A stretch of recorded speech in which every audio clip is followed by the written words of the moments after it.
नमस्ते, सत श्री अकाल, आदाब। मैं एडवोकेट हरी, लाइव पुर्तगाल बाय हैरी की तरफ से आप सभी का स्वागत करता हूं। दोस्तों, कंट्री आउट का ये एक सेकंड वीडियो मैंने बनाया हुआ है। ये उन लोगों के लिए बनाया हुआ है जिनका SIS में नाम है, शेंगेन इंफॉर्मेशन सिस्टम में। ठीक है, उन लोगों को क्या करना चाहिए? देखो, सबसे पहले तो कंट्री आउट का एक ही सोल्यूशन है कि आप पहले तो पोर्टल पे किसी लॉयर के थ्रू अपडेट करो, उनसे बोलो ईमेल करे आईमा को, फिर अपना वो कुछ पेपर लेते हैं। हर लॉयर का अलग अलग सिस्टम होता है। फिर कुछ पेपर बना के वो CTT भी करते हैं लॉयर अपने ऑफिस से। उसके बाद अगर जरूरत पड़ती है तो कोर्ट केस करते हैं। तो अभी मैं सिस वालों के लिए खास बताना चाहूंगा कि पिछली बार भी ऐसा ही हुआ था। मैं पहले सिस के लिए काम नहीं करता था, ठीक है, कंट्री आउट आता था खास करके उसके लिए, क्योंकि मुझे पता था कि सभी लोगों के जो रिजेक्शन है, मतलब जो अगर आप कोर्ट में कंट्री आउट तुड़वाने वाला जो आप कोर्ट केस करते हो, लॉयर करते हो अपने देसी लैंग्वेज में, वो सक्सेसफुल नहीं होगा, रिजेक्ट ही होगा, आपके पैसे भी बर्बाद होने और मेंटली तकलीफ भी होने वाली है। इसके लिए मैंने लिया ही नहीं कि भाई आपका पैसा आपको बर्बाद करने का, आप किसी से और से करवाओ, मेरे से नहीं होगा। ठीक है, अब इसमें मैं आपको बताना चाहूंगा, आज भी अभी भी मैं आप सभी लोगों को बताना चाहूंगा, अगर आपका SIS में नाम है तो आपको किसी भी लॉयर के थ्रू आप करते हो ना, तो उसको पूरा सच बताओ। कई लोग मेरे पास खुद आते हैं ऑफिस में और मुझसे झूठ बोलते हैं, मुझे चेहरे से पता चल जाता है कि झूठ बोल रहा आदमी। मैं जब पूछता हूं तब बताते कि हाँ भाई कैंप में था, हाँ भाई मैंने असाइलम अप्लाई करी हुई, हाँ भाई मेरी अजील अभी भी चल रही है। तो देखो भाई, सिंपल सा बात है, लॉयर कोई जादूगर नहीं होता। आप उसको एक चीज बताओगे, नहीं नहीं नहीं मैंने सिर्फ बॉर्डर क्रॉस करते हुए मेरे बायोमेट्रिक हुए, तो लॉयर सच मान लेगा उसको और वो सिर्फ उसी चीज के लिए काम करेगा। बट बाद में उसको पता चलता है कि आप कैंप में थे, तो उसकी वो सारी मेहनत, सारा पैसा, सारा टाइम बर्बाद हो जाता है। मान लो, आपको बता दूं मैं, आपको है पेट में कुछ गड़बड़ हुई है, ठीक है, और आपकी किडनी में स्टोन है। आप बोल रहे हो सर जी मुझे हेडेक हो रहा है, ठीक है, तो डॉक्टर आपको हेडेक का दवाई देगा, सर दुखी का दवाई देगा, किडनी स्टोन ठीक करने का नहीं देगा। बाद में उसको पता चलता है भाई हेडेक तो किडनी स्टोन की वजह से हो रहा था, तो वो फिर उसका हेडेक का कुछ फायदा तो है नहीं ना, उसको किडनी स्टोन निकालना पड़ेगा। तो ऐसे ही एग्जांपल था, ऐसे ही लॉयर का काम है। आप उनको अगर सच नहीं बताते हो, वो आपको कुछ भी हेल्प नहीं कर सकते हैं, ना ही वो जादूगर है कि आपका सिस ऐसे रिमूव करते हैं। ठीक है, दूसरी चीज, अगर आपका नाम सिस में है, आपने कैंप में ये किया हुआ था या आपकी अजील चल रही है, तो देखो, जब तक आपका नाम सिस से नहीं हटता है, आप कोर्ट केस करो, आप पोर्टल पे अपील डालो, लॉयर के साथ जाओ, पैसे बर्बाद करो, अपने टैक्सेस पे करते रहो, जब तक आपका वो नहीं आता, आपका एट दी एंड रिजेक्शन ही आना है।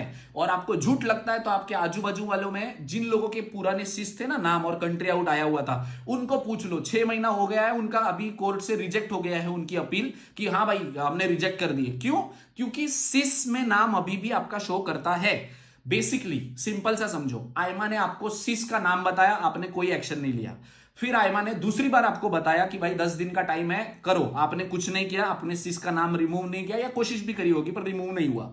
तीसरी बार उन्होंने आपको कंट्री आउट दे दिया कि भाई सिस का नाम रिमूव करो तो हम आपको कार्ड देंगे। ठीक है, अभी भी आपने सिस का नाम रिमूव नहीं किया है, तो आप लॉयर के थ्रू जाकर अगर कोर्ट केस लगाते भी हो, तो अगर आपका सिस रिमूव ही नहीं है तो आयमा आपको कार्ड देगी ही नहीं। सिंपल। अभी कई लोग ये बोलेंगे भाई हमारा तो सिस में नाम था फिर भी हमारा कार्ड आया। भाई आपकी बात नहीं कर रहा हूं, आप लोग ऊपर हो, सबसे भगवान से भी ऊपर हो, ठीक है, नसीब अच्छा आपका। तो जब तक आप सिस रिमूव नहीं करते हो, तब तक आपका कोर्ट में डालने का भी कोई फायदा नहीं। कोर्ट में आप इसलिए डालते हो कि जो हमारे देसी लैंग्वेज में बोलते हैं, हमने कंट्री आउट तुड़वा दिया। तुड़वा दिया नहीं होता है ऐसा कोई भी सिस्टम।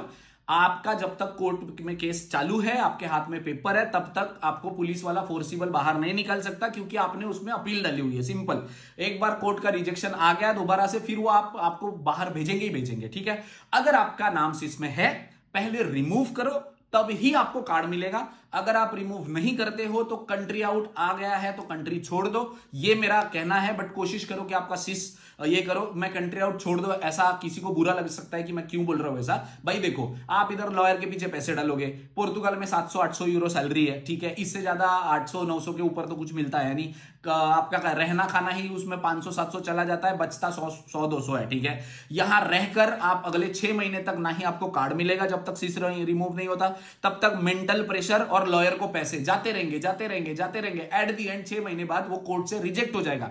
फायदा है कुछ नहीं। तो बेहतर ये नहीं कि अपने मेंटल पीस ढूंढ के आप कंट्री छोड़ दो। सिंपल सी बात है, मैंने इसलिए बोला। हाँ, किसी को अगर बुरा लगा रहेगा तो भाई मैं माफी चाहता हूं, मेरा ऐसा आपको बुरा लगवाने का मकसद नहीं था, मैं फैक्ट बात बता रहा हूं। ठीक है, अगर आपका सिस में नाम है, प्लीज पहले रिमूव करो, फिर आपका कोर्ट केस करते हो तो करो, तभी आपको बेनिफिट है, अदरवाइज कोई बेनिफिट नहीं है। लॉयर करते हो तो लॉयर से आप स्टे ले सकते हो जब तक आपका कोर्ट का डिसीजन नहीं आया तब तक। बट अगर इन बिटवीन आप अपना सीस रिमूव नहीं करते हो, फिर वो रिजेक्ट ही होनी है, तो पैसे अपने सोच समझ के डालो। 2-3 हजार यूरो पिछली बारी रेट चल रहा था मार्केट में भाई कंसल्टेंसीज और लॉयर का, तो इतने पैसे अपने बर्बाद मत करो।